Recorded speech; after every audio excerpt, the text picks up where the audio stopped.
Hi there, Dr. Bill Crawford here, psychologist, speaker, author of 4 books, host of 2 PBS specials, here again to give you another tip on how to help you create the life you want. Today I want to talk about this concept of self-confidence, but in a way that maybe looks at it in a different perspective. You know, we all know we're supposed to be self-confident. There's a lot of quotes about that, a lot of information about that. But then what does that really look like? And the question I like to ask myself and others when I'm helping people with this concept of self-confidence is, would you choose you? You know, I talked about this a little bit when I was doing my video on acing an interview. When you go to an interview, you got to ask yourself the question, would you hire you? If you were the one making the decision, would you hire you and why? See, the truth is we know the qualities and characteristics we can bring to life. And yet if we're not confident in those, then what happens is we need people to validate us by choosing us. I work a lot now with performing artists, students, professionals, and their whole livelihood is being chosen in some ways. And so they kind of move up through the ranks. Can I be chosen? I remember that line from a chorus line. God, I hope I get it. I hope I get it. I really need this job, So the whole idea of being chosen is huge. And yet, when we live by the need to be chosen, we put our sense of worth, our sense of value in someone else's hands and look at us through someone else's eyes. And I think we have to start with ourselves. We have to ask ourselves the question, if I were choosing someone for this job, this part, a relationship, a friend, would I choose me? And when the answer is, I don't know, or worse yet, no, I think we want to look at that and say, okay, wait a minute. Who am I when I'm at my best? When I'm working with people, I encourage them to make a list of 20 qualities or characteristics of who they are at their best. These are not skills, these are qualities and characteristics. And for those of you who follow my Life from the Top of the Mind philosophy, you know that us being our best really comes from this upper 80% of the brain, where we're doing things in a purposeful way, in a way that we think will be effective, in a way that defines who we are, in a way we would recommend to someone we love. So when we're coming from this very purposeful part of who we are, I call the top of the mind, versus that old reactive, stressed, angry, frustrated, resentful, annoyed part of who we are, I think we can be confident in that person. We would choose that person. Now, it doesn't mean that we would choose that person for everything. If someone said, hey, Bill, would you choose you to be an accountant? No. Maybe not even an engineer. I just don't think that way. But would I choose me as a relationship partner? Yeah, because I bring certain qualities and characteristics, and I've taken 100% responsibility for bringing that to life. Would I choose me as a counselor or as a speaker or as a friend? Yeah, I would, because I am confident in the qualities and characteristics I bring to life. That has been the result, however, of a lot of work, because I think a lot of us grow up kind of wondering, am I enough?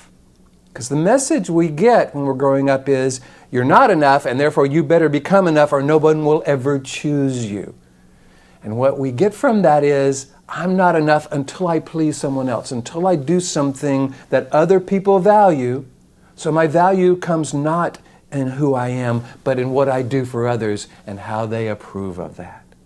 Now, nothing wrong with being liked by others. I'm a big fan of that. When I go do a presentation, I really want to be liked by my audience. When I work with people, I want to be liked by my clients. But there's a difference between wanting to be liked and needing to be liked, or needing to be liked in order to feel worthy or valuable. I think what we want to do is ask that question, would I choose me for a relationship partner, for a role in a production, for a job, for a friend? And identify those qualities and characteristics where the answer is yes. And when we can identify those qualities and characteristics and then practice bringing those to life almost all the time. I talk about people waking up in the morning and saying, who do I want to be? How do I want to define myself this morning? Going into the morning, defining ourselves that way. Stopping around lunch, going into the afternoon, asking that question. Stopping around dinner, going into the evening, so that we are constantly defining who we are in this very purposeful way. We're constantly bringing out the part of us that we would choose. that we can feel confident in. When we do that, we make better relationship partners. When we don't value ourselves and someone chooses us, we kind of go, whoa, whoa, wait a minute, what do they want? I know there's something wrong with me, so they can't be choosing me for the qualities I bring, so it must be something else. We get really suspicious. And we kind of denigrate their choice. You know, how many times you've been in a relationship where someone was trying to tell you how wonderful you are and how much they care for you based on those qualities. You're going, yeah, well, in some ways you're kind of saying, I don't trust your judgment. You're saying, your choice or your judgment is flawed. So again, there's just no value in that I find. This kind of beating ourselves down in order to raise ourselves up. It just doesn't work. Now, this isn't about being cocky. It is about being confident, however, in the qualities and characteristics we bring to life because we've made that our highest purpose. So if you like that, I would encourage you to look around and ask yourself the question, in my relationships, in my friendships, in my job, in my career, would I choose me? And if the answer is, I don't know, could it be because I am not bringing my best to those? Could it be because I haven't chosen to bring my best to those? I haven't identified my best. I haven't made it my highest purpose to bring my best to life. If so, now we know what we want to do. Now we know the road we want to embark on. If you want me to come and help your organization kind of bring their best to life, that's what I do as a speaker. All you got to do is go to my website, BillCrawfordPhD.com, hit the contact button, let me know what you're interested in. Love to work with you around that. If you are an individual and want some support in bringing your best to life, identifying who you are when you're coming from that upper 80% of the brain and bringing that to life, go to the website, hit the contact button, let me know what you're interested in. If you're enjoying these videos, please hit the like button, share them with your friends. You know how Google and Facebook and YouTube, they pay a lot of attention to how often people like it and share it, so that would be wonderful as well. Also, if you have comments, feel free to put them below. I'll be happy to respond to them.